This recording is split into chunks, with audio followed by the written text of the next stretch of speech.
আজকে allergy test নিয়ে কিছু কথা বলার জন্য আমি এলাম। তো অ্যালার্জি টেস্ট এই ব্যাপারটা এখন বহুল প্রচলিত। অনেক ডাক্তারবাবুই আপনাকে চেম্বারে আপনি অ্যালার্জি টেস্টটা করে আনুন বলে থাকেন, এবং অ্যালার্জি রুগীর সংখ্যাও কোভিড পরবর্তী সময়ে আমরা দেখেছি অনেক গুণে বেড়ে গেছে। তো কি এই অ্যালার্জি টেস্ট? ইউজুয়ালি ডাক্তারবাবু অ্যালার্জি টেস্ট লিখে রাখলে যে টেস্টটা আমরা করি সেটা ব্লাড থেকে করি। আপনার শরীর থেকে রক্ত টানার পর সেটা অ্যালার্জি টেস্টে পাঠানো হয়। সেই টেস্টটা কি টেস্ট? সেটাকে বলা হয় স্যাট টেস্ট, মানে serum allergen specific IG test.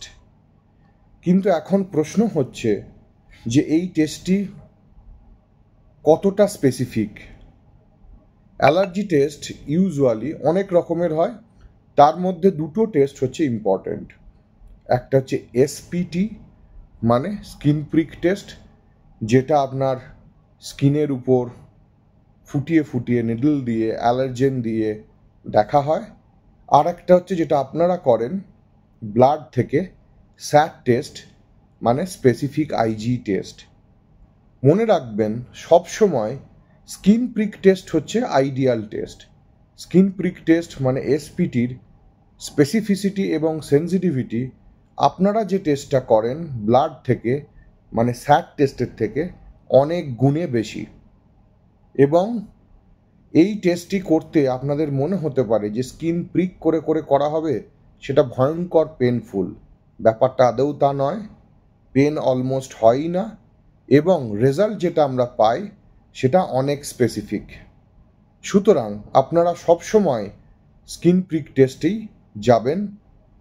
স্যাট টেস্ট কখন করা হয় না, ব্লাড টেস্ট থেকে অ্যালার্জেন বার করা কখন হয়? যখন স্কিন প্রিক টেস্ট আপনার শরীরে করা যাবে না। সুতরাং স্যাট টেস্টে আপনি তখনই যাবেন যখন স্কিন প্রিক টেস্ট আপনার জন্য উপযুক্ত নয়। না হলে স্কিন প্রিক টেস্ট সবসময় আইডিয়ালি করা উচিত, কারণ স্কিন প্রিক টেস্টের স্পেসিফিসিটি এবং সেন্সিটিভিটি স্যাট টেস্টের থেকে অনেক বেশি। এবার আসি রেজাল্টের কথায়। খুব সম্ভবতই ধরুন আপনার অ্যালার্জি রিপোর্টে এলো যে বেগুন খাবেন না, বেগুনে অ্যালার্জি আছে, চিংড়ি মাছে অ্যালার্জি আছে, মাটনে অ্যালার্জি আছে, হাউস ডাস্ট মাইট বলে একরকম জিনিস আছে, অ্যালার্জি আছে। তো স্বভাবতই আপনাকে ডাক্তারবাবু চেম্বারে বললেন যে আপনি এই জিনিসগুলোকে অ্যাভয়েড করে চলবেন। কিন্তু একটা খুব কমন মিস্টেক আমরা করে থাকি যে অ্যালার্জি টেস্টে, সেটা স্কিন প্রিক টেস্টই হোক বা স্যাট টেস্টই হোক, যে লিস্টটা আপনি পাচ্ছেন সেই লিস্টটা মানেই যে আপনি ওই জিনিসে অ্যালার্জি আছেই, সেটা কিন্তু ডেফিনেটলি বলা যায় না। লিস্টটা আপনাকে দেয় কেন? কারণ ওই জিনিসে আপনি সেন্সিটাইজড, মানে আপনার অ্যালার্জি হতে পারে। এবার আপনাকে হিস্ট্রি নিতে হবে। হিস্ট্রি কি জিনিস না, আপনাকে ডাক্তারবাবু জিজ্ঞেস করবে যে এই জিনিসগুলোতে এক্সপোজড হয়ে আপনার কোনো দিন অ্যালার্জিক সিমটমস হয়েছিল কি না।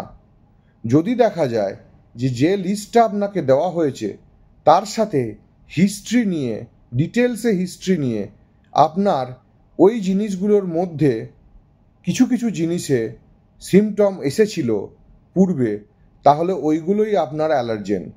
যেমন ধরুন আপনার রিপোর্টে আছে আপনি অ্যালার্জেন হচ্ছে, আপনার ক্ষেত্রে সেন্সিটাইজেশন রয়েছে হাউস ডাস্ট মাইট, বেগুন, চিংড়ি মাছ এবং ধরুন মাটন মিল্ক প্রোডাক্টস।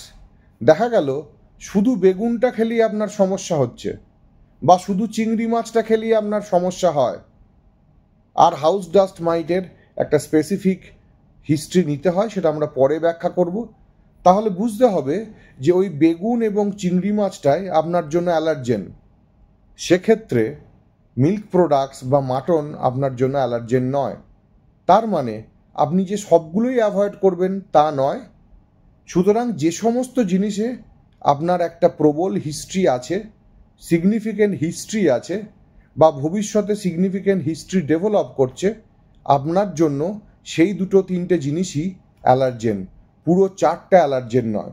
সুতরাং পুরো চার্টে যা যা লেখা আছে সেগুলো আপনি সারা জীবনের জন্য ছেড়ে দিলেন, সেটাও নয়। আমার মনে হয় অ্যালার্জি টেস্ট সম্পর্কিত এই ভিডিওটা আপনাদের কাজে লাগবে। যদি ভালো লাগে ভিডিওটা একটু লাইক এবং শেয়ার করে দেবেন।